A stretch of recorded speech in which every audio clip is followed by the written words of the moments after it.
भय एक अंतरंग शत्रुओं में है। यद्यपि इस अंतरंग शत्रु का वर्णन नीतिकारों ने कम किया है, किंतु हमारे जैन आचार्यों ने सम्यक दर्शन की भूमिका में सर्वप्रथम भय को रखा है, क्योंकि उन्होंने एक बात कही है, भयासा स्नेलोवाच्य कुदेवागम लिंगिनाम प्रणामम विनियम चैव न कुर्यो शुद्ध दृष्टिया। भय, आशा, स्नेह और लोभ के साथ में जब भी व्यक्ति कोई किसी को प्रणाम करता है, विनय करता है, नमस्कार करता है, तो वह निश्चित तौर पर भावुक होकर के करता है, भावना के प्रवाह में बह कर के करता है। उसकी भावना नहीं होती है, एक भावुकता होती है। भय व्यक्ति को इतना अधिक सत्य से दूर हटा देता है कि वह सत्य में जुड़ नहीं पाता है।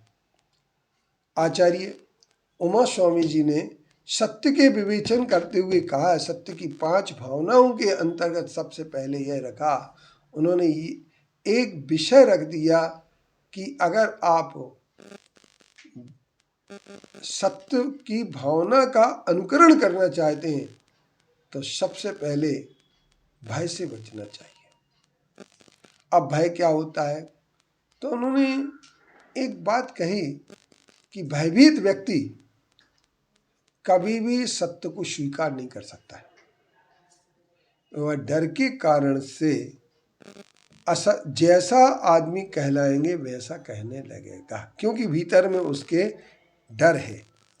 और ये जब तक डर रहता है, डरपोक व्यक्ति कभी किसी का सामना नहीं कर सकता है। और आदमी को 7 प्रकार के डर होते हैं। उन डरों में विचार करना यह है कि ये डर क्यों होते हैं व्यक्ति के अंतर्गत, क्योंकि ये डर का सबसे पहला कारण होता है आदमी जो डर गया वो मर गया, सबसे पहला सूत्र है।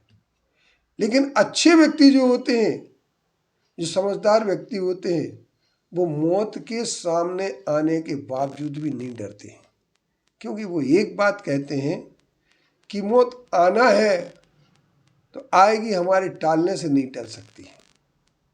और जिंदगी में मौत का दस्तूर एक ही बार होता है।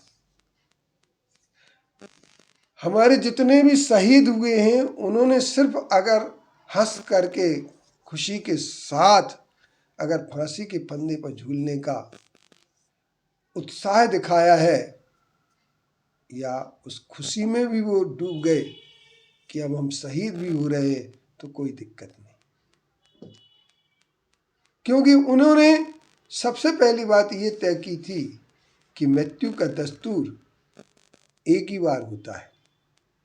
और इस मृत्यु को कोई भी दुनिया की हस्ती आज तक टाल नहीं पाई है। हर व्यक्ति को मरना ही पड़ता है। बहुत सारे लोग मृत्यु को देख करके दूसरे प्राणियों को मौत की घाट उतार करके अपनी मृत्यु को जीतने का प्रयास करते हैं, पर वे भूल जाते हैं कि मृत्यु उनकी कभी भी उन्हें वकस्ती नहीं है। वो तो एक न एक दिन आएगी और आकर के आपको भी ले जाएगी और छोड़ने वाली नहीं है। तो मृत्यु से क्या डरना। बस सबसे पहले आदमी अगर किसी से डरता है तो मृत्यु से डरता है। कोई भी गुंडा होता है, वो एक ही धमकी देता है, तुझे जान से खत्म कर देंगे। और उससे अगर एक कह दिया जाए तेरी दम हो तो आजा तू, तो वो भी कि तू मुझे मौत के घाट उतारता है कि मैं तेरे लिए उतारता हूं, ये तू देख, तो वो कभी नहीं आएगा।